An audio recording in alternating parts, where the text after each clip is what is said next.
event. I'm very glad to be back here to Budapest exactly 3 years after a previous event that was also very enjoyable and successful. So I'm Yannis Karamitsios, I come from Greece. I work in Brussels for the European Commission, but here I'm in a private capacity because since several years I'm personally active in the European Federalist movement. It's a movement that campaigns for more European unity, and somehow I belong to the maximalistic faction of this movement. Namely that it is time for a European federation, and is the title of my book. It is time for the European Union to make some steps further and evolve into a sovereign federal state. The background, this book was published in 2021. It needs some update. I'm working now on the updates because it missed the Russian aggression against Ukraine. But the argument remains, and now it's becoming even stronger for a federal, really federal Europe. We can say that our continent is in turmoil, in a kind of crisis since 2008, 2009. It all started with the Lehman Brothers crisis in the US that came a few months later and also hit Europe. Then we had the Greek sovereign debt crisis, which also became a sovereign crisis of several southern countries. If you remember the peaks of that time, it was Portugal, Ireland, Spain, Italy, and so on. Then the crisis evolved into a kind of existential political crisis with Brexit, with the Brexit referendum in 2016. In the same year, we had the first election of Trump in the United States. A lot of pessimism emerged about the future of the continent, and of course with the rise of several populist, illiberal, mostly right-wing powers and even governments across the continent. Then came the shock of the COVID pandemic. Of course, it was a global shock, not only European one, but it hit particularly hard several European countries, and especially the European finances. And if that was not enough, in 2022 we got the Russian aggression against Ukraine that changed completely the narrative about European unity and security, which itself developed into a kind of energy crisis, because suddenly we had to lose, for good reasons, the cheap Russian natural gas, replace it with the expensive American LNG or expensive LNG from other origins. And at the same time, it's developing into political crisis throughout the continent. We have the situation in Hungary that we have since 2010. We have the rise of Meloni in power in Italy. We have AfD in Germany, which is constantly around the serious percentage of 20%, and it scored some victories in several länder. Right now, the Marine Le Pen party is by far the first in the opinion polls, but also the winner of parliamentary elections in France. In the UK, Niall Farage's party is the favorite to win the next elections. In Poland, despite the victory of the Donald Tusk government, now we got the election of a president who belongs to the Illiberal side. We have a regime, almost a regime, in Slovakia, the regime of Fico, which takes a leaf of the page of Orbán and of course of Putin. We have the same rise of powers in Czech Republic. We used to have an almost far-right coalition in Austria. It went out of power, but it might come back. So, to put it all together, these powers are here in Europe in at least 9 countries, which are either in coalition governments or which are about to become, to be on the governing seat in a few years. So, at the same time, we have Europe facing existential crisis. We have a very slow economic development. Maybe Eurozone has only a maximum 1% GDP development every year, which is very little compared to the needs of the EU. At the same time, we need to borrow hundreds of billions of euros every year and spend this money for our security, for our defense, but also for all of our other needs. The International Monetary Fund predicts that in the next decade, the debt of EU will double from average 70-80%, which is today, of GDP. It might reach 140% of GDP. We don't discuss too much about it, but Italy, France, Germany soon will face debt sovereign crisis, or it's very likely that this happens. And this will itself trigger a further political and social crisis in the EU. We have a demographic stagnation.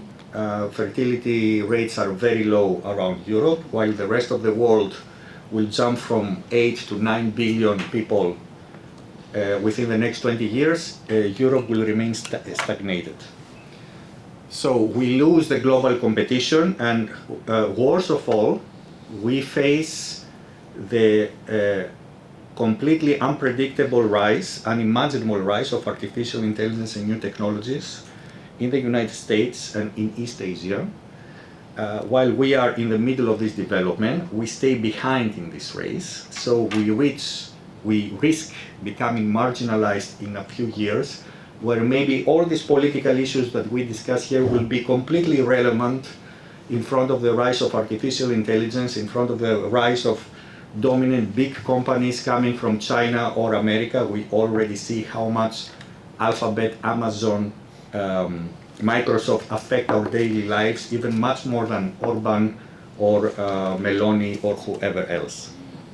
So, and I will, on the top of it, we have the climate crisis that will also put our food security in risk. Unfortunately, the European Union in the last year is abandoning the zeal, the policy drive to go for the green transition, the European Green Deal, because now we have other concerns like security. So because of that, we will become more food dependent. We import more food than we consume. So we also need to take care of the fact that our production bases might shrink because of this. So how to face all those issues? The only way forward, and this is argued in my book, and of course it's argued by the Federalist movement, is that we unite into a sovereign federal state. This state is going to have the third biggest population in the world after India and China. It's going to have the second strongest military force in the world after the United States. It's going to have the second or third strongest and biggest economy in the world after China and United States, or together with them. So it's going first to compete much more efficiently with the rising empires of the world. It's going to stand on the top of the battle of upholding a rules-based international order, something which is crumbling today under the Chinese, Trump, Putin, and the others who don't care about rules anymore, but care more about power. Europe remains a big advantage in international scene. We are the top trading partner of at least 80 countries around the world, so we still have a big leverage in with soft power, with international trade, with investments, in all kinds of cooperation with these countries. So, on the other hand, the picture is not so gloomy. We have had huge successes and advances in the last year, which are somehow not highlighted enough. We have the expansion of Schengen zone, it's a big achievement. We have the establishment and expansion of the Erasmus scheme. We have Eurozone, which is expanding almost every year. There is a new member into the Eurozone. I hope Hungary will join soon as well. I don't feel very comfortable today carrying forints in my pocket that I can, I have difficulties in calculating their precise value. So we have, as Masha explained before, Bulgaria, states like Bulgaria have completed their integration cycle by entering Eurozone, Schengen zone, NATO, EU, all those schemes. And all these crises are also an opportunity. Thanks to the pandemic, the COVID pandemic, now for the first time we have a common European health policy, something that was unimaginable before. Health was a national prerogative. Because of the COVID crisis, now we have a common EU health policy in several aspects. Because of the Russian aggression, now we seriously speak about having a common army and a joint foreign policy. At the same time, we have the Eurobarometer of last June that has been very, very encouraging and very optimistic. There is a record approval of the EU. All over the EU, at least 52% of people have a favorable opinion of the Union, which is a record for the last, I don't know how many years. Young people, by 60%, have a favorable view of the EU, which is also a record and very encouraging. So that goes not against, but somehow complements the pessimistic views that some young people in Spain or Bulgaria are either nostalgic or don't know much about the authoritarian past of their countries. On the other hand, they seem to have a favorable view about the European future of their countries, which is encouraging.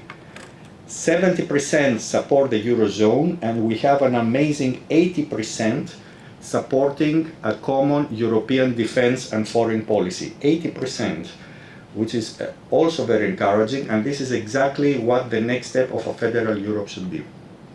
I don't know how much time I have in front of me. 2 minutes maybe. 2, 1. Okay. So, as a conclusion, we have this looming crisis and we have the encouraging messages.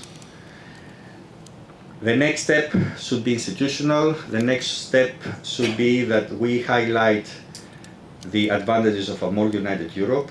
Our governments and also the European Parliament, who are the representatives of people, should come together and not only go for some treaty reforms, but we should need to go for a real constitutional assembly and see how we can jump from the 60% of federalization that we have so far to a much higher level of 80% that will include a common foreign policy, common defense, common fiscal policy.